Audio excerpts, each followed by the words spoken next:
Hello everybody and welcome back to Chef Practical Live Cooking. So this is week 12.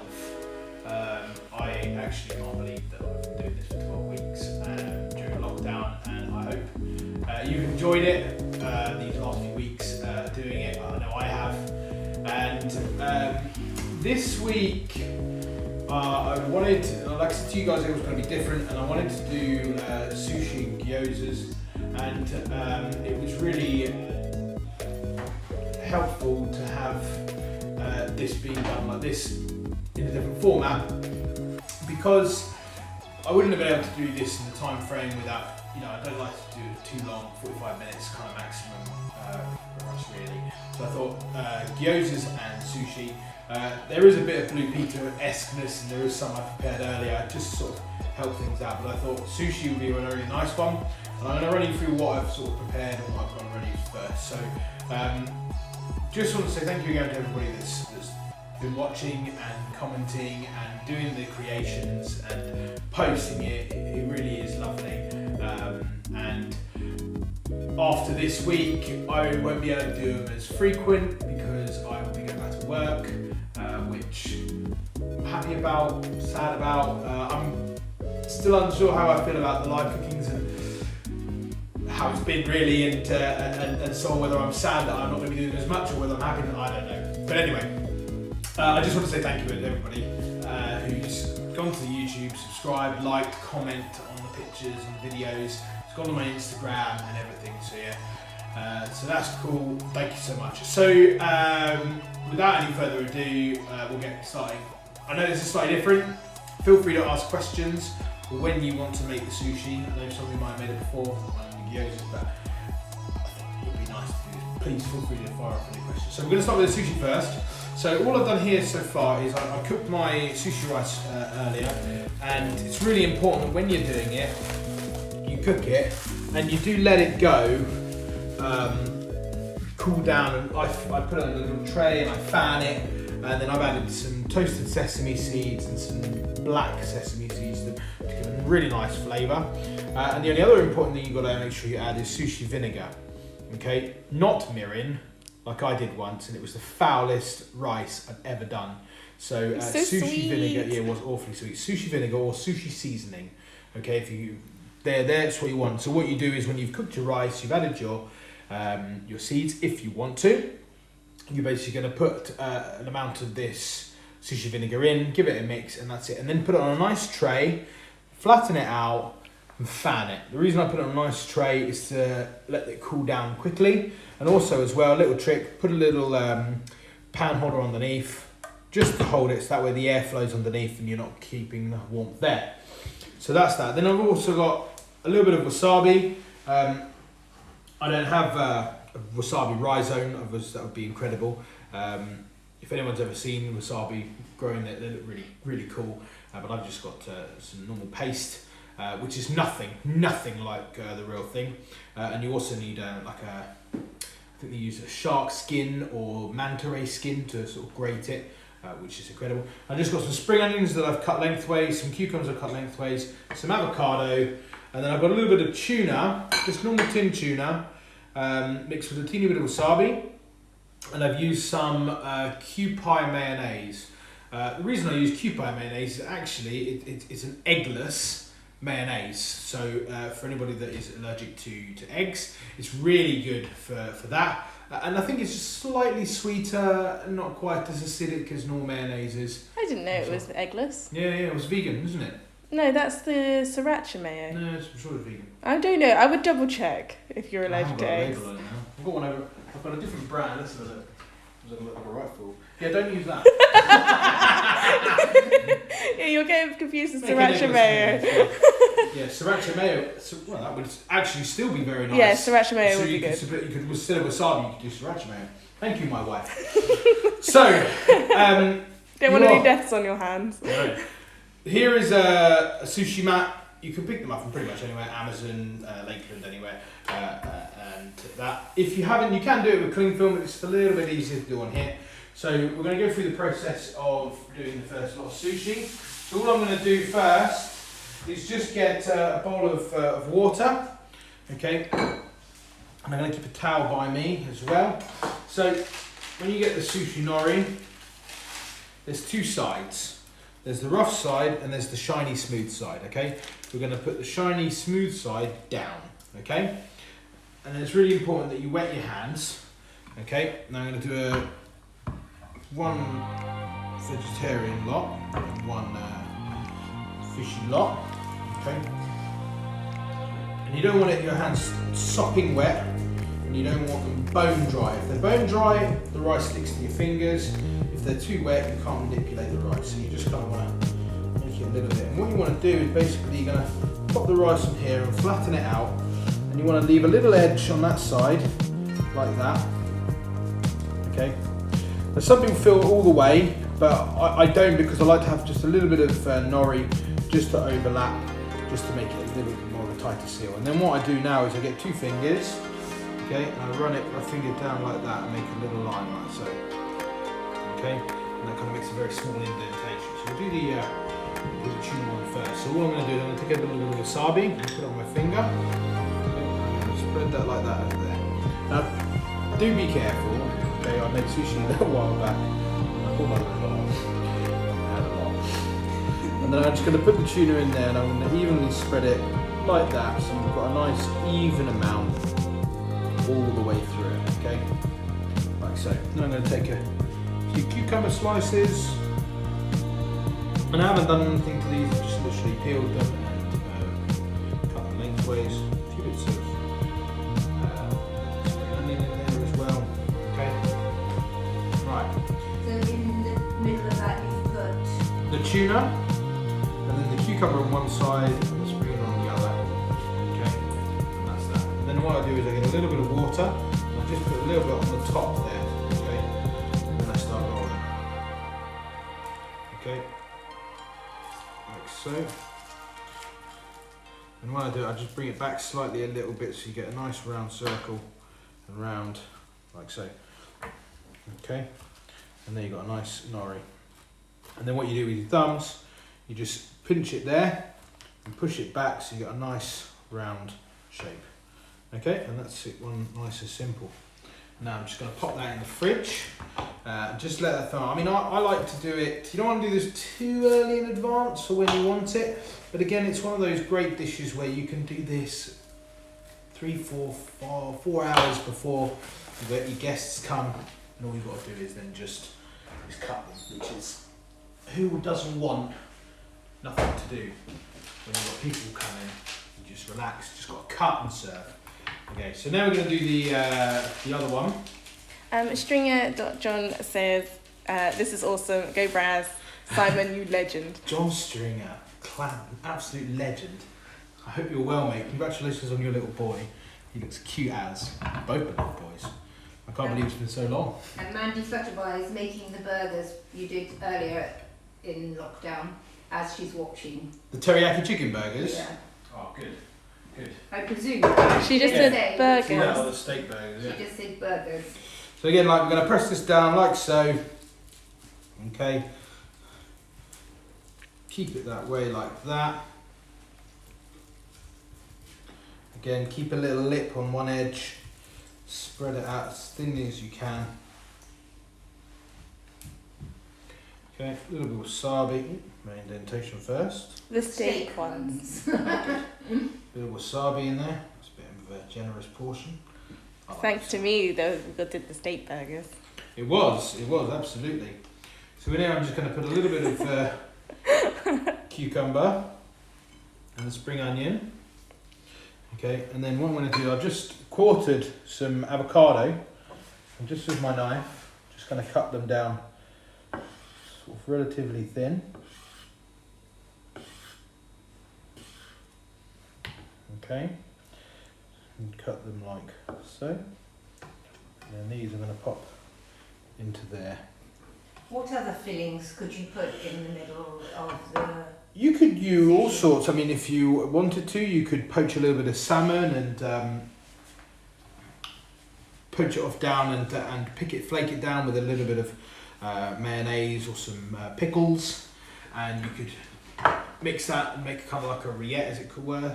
and put that inside, and you do that as a salmon one. You could buy duck legs, you could buy cooked duck legs that you would buy for like duck spring rolls. You could take that, you can do that inside.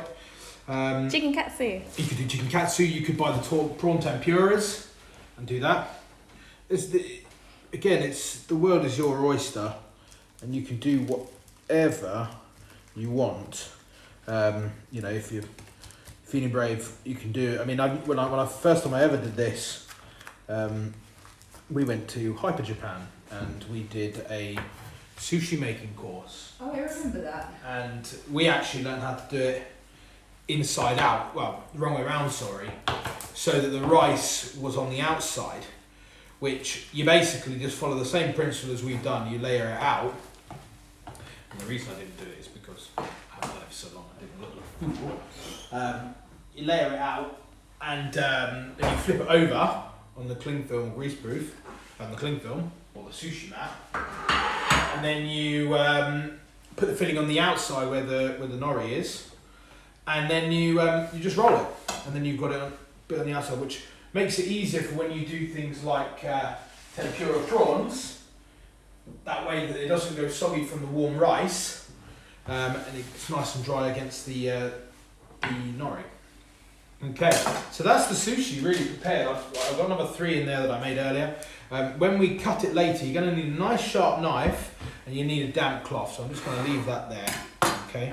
And then I'm going to move on to the gyozas. So I haven't really explained quantities or anything like that because we're going to do a post for it tomorrow of the other ingredients and methods you need. But basically I used 2 cups of rice, which is about that sort of cup of rice, 2 of those, and that gave me 5 sushi rolls.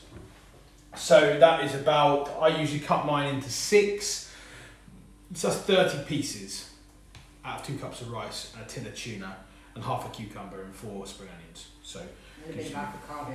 And a bit of avocado. So what we're going to do now is we're going to do the gyozas. So I'm going to do 2 shapes, okay? One shape, Mandy Flutterby, I did a little Italian-y ravioli pastry making course with her over Zoom, which was a lot of fun. And so I'm going to show you how to do one shape of gyoza. It's probably not a traditional shape, but a shape that I quite like. So all I've got here, I've got a pork mix, which has just got chili and ginger, soy sauce, sesame oil, and a little bit of corn flour. This is the same mix I used, or very similar to the mix I used for the beef pancakes, but instead of beef I used pork, and I didn't cook it beforehand, I left it raw. So I've just got 4, they're about a teaspoon size worth of... You didn't put any cabbage in it? Yes, cabbage as well. It's all to remember. Just, you know, checking. So what I'm going to do, I'm going to put these in the centre like that. Okay. And then just in here, I've got a little bit of corn flour and a little bit of water, and I've just mixed it together. And the reason I've done that is just to form a little paste. So what you do is you put a little bit of the paste on the top end, yeah, just halfway around the gyoza, okay, like so. And you press the middle bit down so it's kind of lengthwise shape. And then what you do to make these ones is you pinch the top, like so. Okay, and then you go all the way around to the meat till you get, follow the meat round, not the edge of the pastry. These are basic gyoza skins, and pinches, it takes all the air out. Same with this side. Get to the end and pinch it. Okay, so you've got kind of like a little crescent. Okay, then with your finger you make a little indentation just like that. A little bit of gyoza, corn flour mix, sorry, like that. And then what you do is you fold it and pinch like that, and you've got a very neat little bottom. Looks like Gudetama's done. And that is exactly the same way you make a tortellini with pasta. Now I haven't made these gyoza skins. I bought them because just for convenience, and to be honest, they're pretty good. I got them from a Chinese supermarket in Bournemouth, in Poole, sorry, and it was really simple. They weren't, I can't remember how much they were. They weren't very expensive. Couple quid. Yeah, a couple of quid. And they did give you 40 skins. And again, it's one of those things that you can do these, make them, bung them in your freezer, and they're actually cooked from frozen very well. Really very well. Okay. So, here like that. Push that down like so. Fold it. Pinch it. Go around the meat like so. Pinch it again. So what are you making sure that when you pinch it, because you don't want any air in this, because like anything, air is trying to expand and then they'll explode. So you want to pinch and get all the air out, like so. Sometimes if you've got too much filling, like I have in this one slightly, you just need to pinch it around the edge. It doesn't look as neat, and it just secures it a bit more. Okay, so last one for this one, and then I'm going to do some veggie ones. Now the veggie one, this is the vegetarian mix that I used for the beef pancakes that we did a little while back, because it was just a really nice flavour. I just got some shiitake mushrooms that I've dried, which I've rehydrated, and some cabbage, peppers, spring onions, sugar and sesame oil. Mads Time thinks they do look like a good atama, but They do.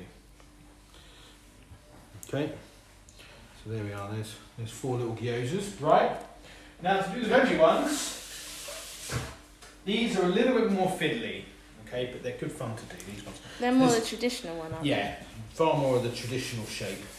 So, the other few gyoza skins, okay. And a little bit of this mix. This one is a much more of a sort of pieces of mix again, one of those things, make it in advance. You've got it, you don't have to worry about what we're going to do. Make this, make it in advance, make the gyozas, freeze them. so what's in the mixture? In here, Yeah. so it's carrots, peppers, dried shiitake mushrooms I've just rehydrated in a bit of boiling water, button mushrooms or chestnut mushrooms you can use, bit of cabbage, sugar, soy sauce, and sesame oil. That's it. So, these ones are a lot more fun to do. So, you kind of just want to make sure they're, again, rectangular-ish in shape, just to sort of keep it that shape. And then what you're going to do, it's the same way we did the tortellini shape, or the, I don't know what they call them, sailor hats? Sailor hat. Sailor hats. Okay, go around like that.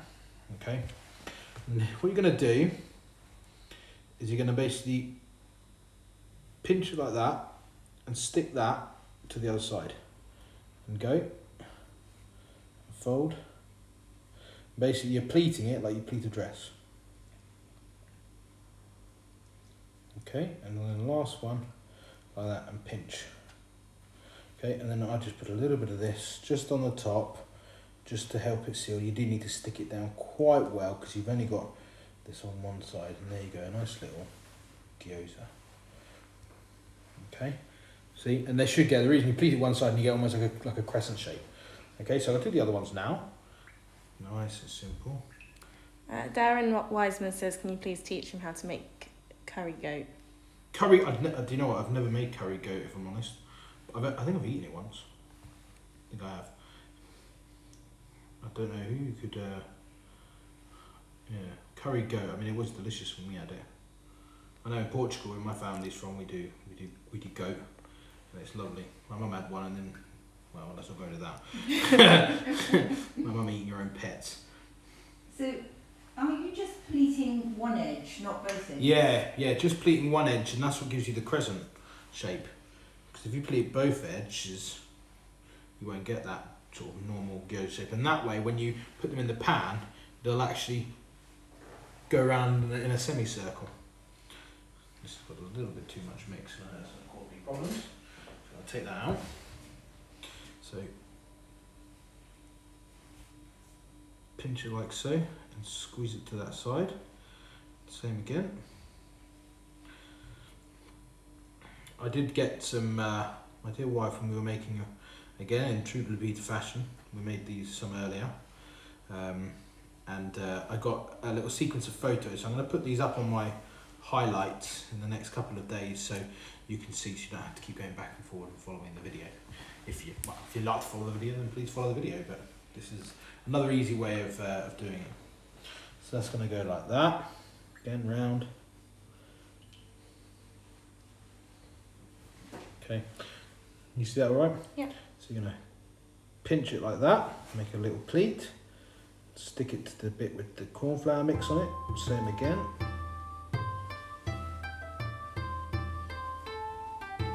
Same again. Stuff it in there. Stay in there, go on.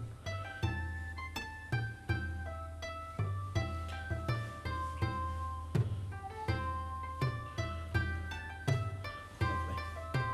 So there you have it. There's 4 vegetarian, 4 meat gyozas, slave shape. So like I said, what I did earlier, get that out, pop these over here. Okay.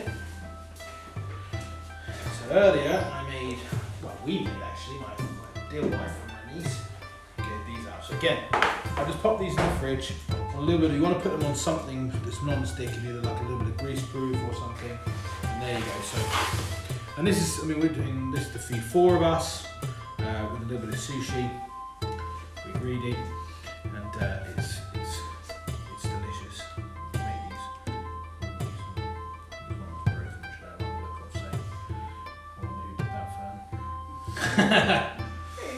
Okay. So there we go. So I'm going to get these cooking now. So what I've done in here, I'm just going to get a pan on. You need a frying pan, just put a little bit of oil in there already, just about 2-3 tablespoons. Okay. And what we're going to do is we're going to get the oil warm. We're going to put the gyozas inside. Okay. And then we're going to basically, if you've got a frying pan with a lid, perfect. I'm using 2 frying pans, the one acts as a lid. And I'm going to put the kettle on. You're going to want a bit of boiling water. So what we're going to do is in the oil, we're going to basically pop the gyozas in, and they're going to cook and colour on the bottom. Once they've got a nice colour, we're going to chuck a little hot water in there, lid on, and they're going to steam. Then they're done. And basically tip them out onto a plate, and then ready to eat with chopsticks or with fingers, whatever you want. Okay. So we're just going to get that warm. Okay. I'm going to pop these on here. Move it to the other side, and then I'll clean my board.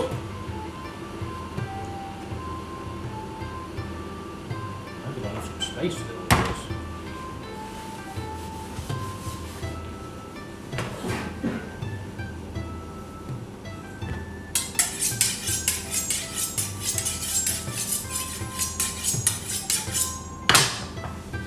Okay, right. Cloth.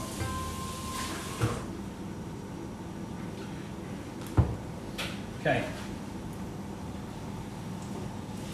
One way you can test if your water's hot enough, just flick your hands with a little bit of damp water, and if it sparkles, it's ready. So, what we're going to do now, is we're going to pop these in here. And put these ones, I'm going to cook them all together because I want to.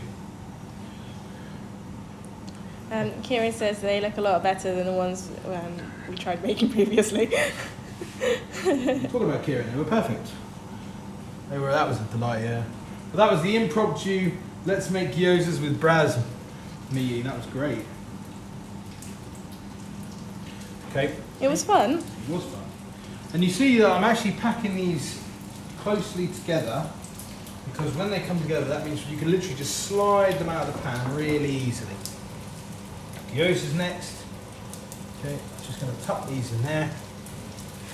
Tuck them in, tuck them in. Maddie's also laughing at the thing with putting water in it and it's sparkling. Sparkling. Yeah, you get sing-alongs with this as well.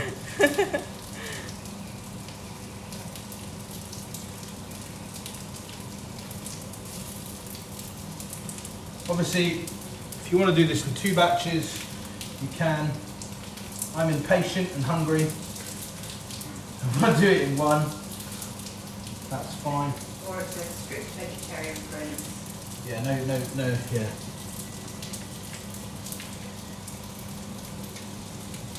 Who's getting the broken one? I've hidden it now. First, get it. She says you're mean. Pop a little bit more oil. so it colours up nice.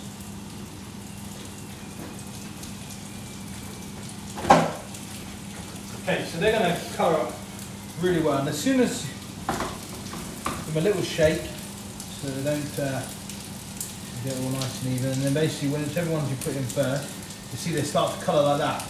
Okay, you can take them a little bit further. Okay, just on a sort of medium heat really, no higher than that, otherwise you're going to be sort of caught in a bit of a problem. So we've got the other thing I'm also going to put on the recipe is this. So these are homemade pickles. So we got some turnips, some Japanese mooli, some radishes. We got some turnips and radishes from the garden, which is really nice. And this is just a very simple pickle recipe. Make the pickle in liquor, let it go cold, pour it over the vegetables that I've just cut into sort of wedges, and leave for 24 hours, and then they're ready to use, ready to eat. Pickles. Okay. Pickles. Right, that's what you want. That's one of the yay. Okay? So now, get that boiling water, and be really careful, okay? So pour that in, and it will then start to bubble up.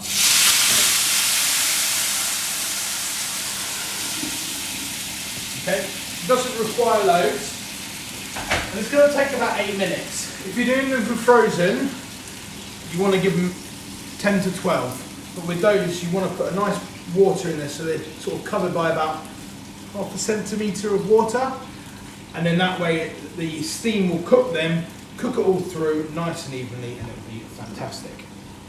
Right, so now we're going to cut the sushi. So really important, nice sharp knife, damp cloth, okay, and this is a little bit tedious, but it's important to do this, okay. Like I said, here's some I prepared earlier. Okay, so we'll take them out the cling film, if I can find the ends. There we are.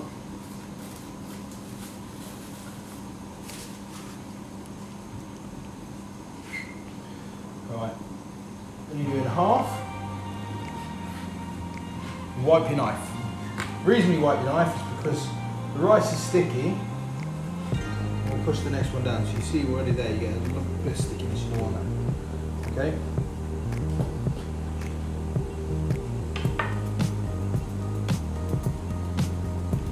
Both I get mine into 6. I think I don't know if it's a must. Traditionally they do them in, they have to do them in 5, but it's hard to do them in 5, so I do it in 6. They probably chop the ends off. No, they always kept them if you remember. Really? I can't remember. So these are the veggie ones. I thought you were putting them on the other plate. Yes, you put them in. Oh, okay, I thought we were putting them the other way around. Do a tuna one now. I'm in trouble now. Interrupting. Well, what's life if it's not exciting? Wipe your knife again. In half.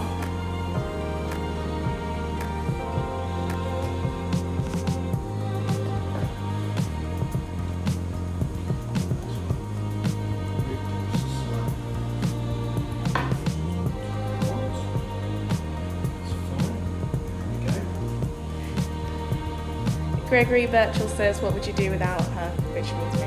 My wife. It's actually letting me out. Rude. Play more Destiny, I think. Rude. Okay. I'm not wasting it, I'm going to use those ends, just that I want the nice ones to look on the tray first. Button suddenly smelt the nori. Yeah, She's come trotting in. Our dogs love sushi nori. Well, our dogs love it. Dogs love everything, don't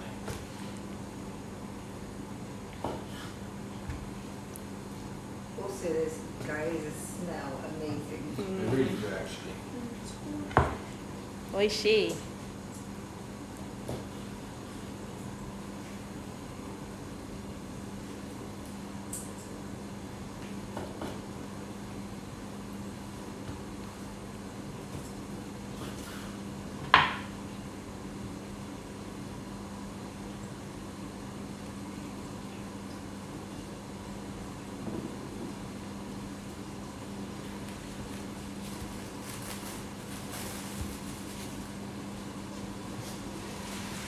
You can see like that, guys, how much the water's almost gone, and it's nearly, and they've almost sort of puffed up and doubled in size, and that's what you want. And it's very easy to just take them out, give them a little shake in a second, get them on the plate, and serve them with, make a little dressing if you want, with a little soy and sesame, or you just have them with normal just soy sauce on their own, whatever you fancy. You know, it's completely up to you.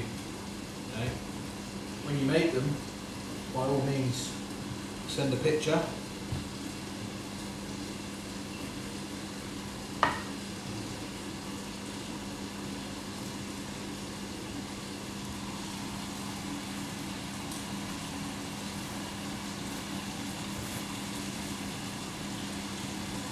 Pieces on.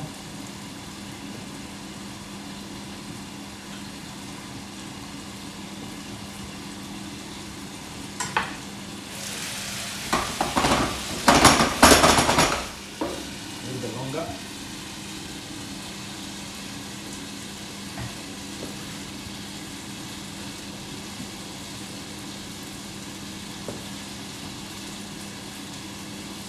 Ruth Crippen says hello. Hello, Ruth. It's me. It's been ages since I've seen the Crippins.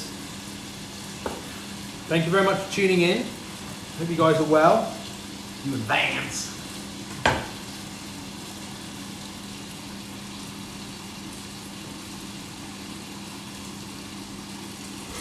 Oh, one for me. Okay. Ruth puts a thumbs up. Ah. Actually, you get a lot of waves and thumbs up. Right, so there's my sushi done there.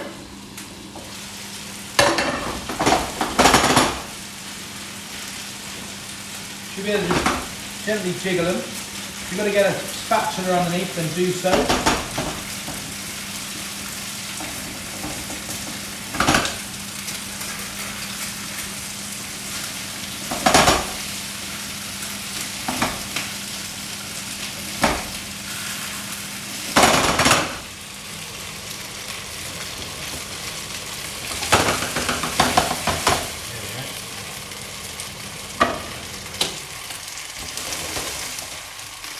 Ruth's made a good goat curry to show you how. Gladly. So now what we're going to do, guys, this is the easiest one wants to stay.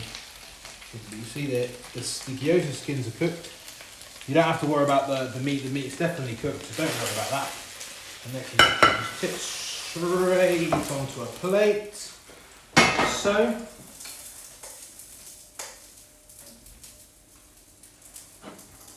I think they're the best ones you've made. I actually think they are. And there we have, there's fresh pork and vegetable gyozas, tuna sushi, ready for our dinner. Yay! And pickles. And edamame as well. So, this is, like I said at the beginning, this is probably the last one for a bit, while I get back into the swing of things from work. I do want to say a couple of thank yous to a couple of people who have been helping me with all this, to my mother-in-law for doing all of the Canva and doing all of the design, all the little posts and the recipes and so on. She's very kindly done, so thank you very much to Debbie, or Tales of a Seamstress. She's been very kindly doing that for me. Obviously to my wonderful wife, who is holding the camera now, who gives me the ideas, spurs me on, gives me the motivation to do it, and just being a lovely wife. To Fern as well, who's come and been a camera girl every now and again and eaten my food. She's been a delight. And also to all my friends and family that have tuned in as well, especially as well my brother and to Jimmy. So my brother does all of the editing for all of the YouTube videos. So thank you very much to you, Chris. I couldn't do it without you guys. Jimmy as well. At the beginning, when I didn't have a computer, it was very much a bit of a kerfuffle to get the stuff, the footage to Jimmy. Jimmy would then change it into a different format, send it to my brother. My brother would then do all the media magic and then put it up to YouTube. So thank you to them. Also thank you to Mandy Flutterby, to Mads Time, to Jimmy, to Eddie, to Ben Filan. The Filans have become infamous in these 12 weeks. So even other people are now referring them to them as Filan, even though it's pronounced Phelan. To Ollie Lowe, to Bunny Lowe. There's loads of people that have all tuned in. I mean, I've got people all the way from Kenya that have tuned in. To everybody, if I haven't said thank you to you personally, then please don't feel that I don't appreciate everything that everybody does and tunes in. So thank you so much. The ingredients and methods for this will be in the next couple of days, and the YouTube video will be going up live when, not if, when I do another one. I will try and give you a good week's notice. It will probably be on a Sunday that I'm going to do them because it's usually my day off, and I think it'll be a good day to do that one. But I'll definitely give you a good week's notice, and I'll do the same as we did before. I'll post the ingredients before and do it. And this will take us 7 days to try and get the ingredients instead of 5. So again, thank you so much for tuning in, for supporting, for doing everything. I really appreciate it. Let me know how yours turn out, and I will see you guys very, very soon. Take care. Bye bye.